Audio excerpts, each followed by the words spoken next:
Now, just to change the subject a little bit, do you realize that right this second, right now, somewhere around the world, some guy is getting ready to kill himself? Isn't that great? Isn't that great? Did you ever stop and think about that kind of shit? I do. It's fun, and it's interesting, and it's true. Right this second, some guy is getting ready to bite the big bazooka. Because statistics show that every year 1 million people commit suicide. 1 million. That's 2,800 a day. That's one every 30 seconds.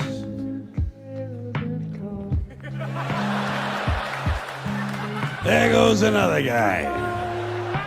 I think about stuff like that. It's interesting to me. Like I said, certain things are interesting. Suicide's interesting. Life is filled with interesting things. That's why I could never commit suicide. I'm having too much fun, keeping an eye on you folks, watching what you do. Human behavior.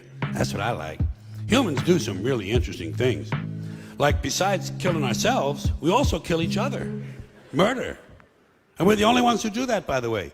We're the only species on Earth that deliberately kills members of our own species for personal gain. Or pleasure. Sometimes it's just fun. We're also the only species that deliberately kills members of another species for personal gain.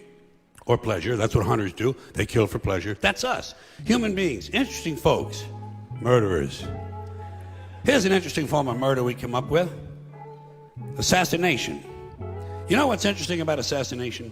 Well, not only does it change those popularity polls in a big fucking hurry, but it's also interesting to notice who it is we assassinate. Do you ever notice who it is? Stop to think of who it is we kill. It's always people who've told us to live together in harmony and try to love one another. Jesus, Gandhi, Lincoln, John Kennedy, Bobby Kennedy, Martin Luther King, Medgar Evers, Malcolm X, John Lennon. They all said, try to live together peacefully. Bam! Right in the fucking head.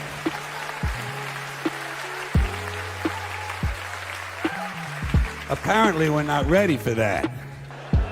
We gotta be the most interesting critters on the planet. And then we wonder why a UFO doesn't just land and say hello.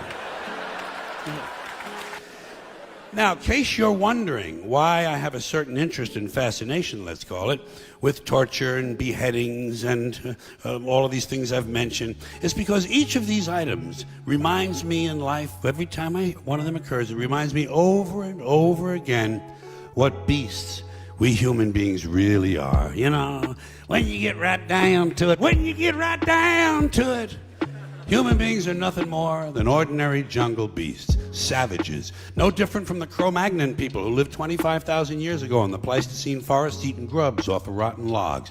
No different. Our DNA hasn't changed substantially in 100,000 years. We're still operating out of the lower brain, the reptilian brain, fight or flight, kill or be killed. Now, we like to think we've evolved and advanced because we can build a computer, fly an airplane, travel underwater. We can write a sonnet, paint a painting, compose an opera. But you know something? We're barely out of the jungle on this planet. Barely out of the fucking jungle. What we are is semi-civilized beasts with baseball caps and automatic weapons.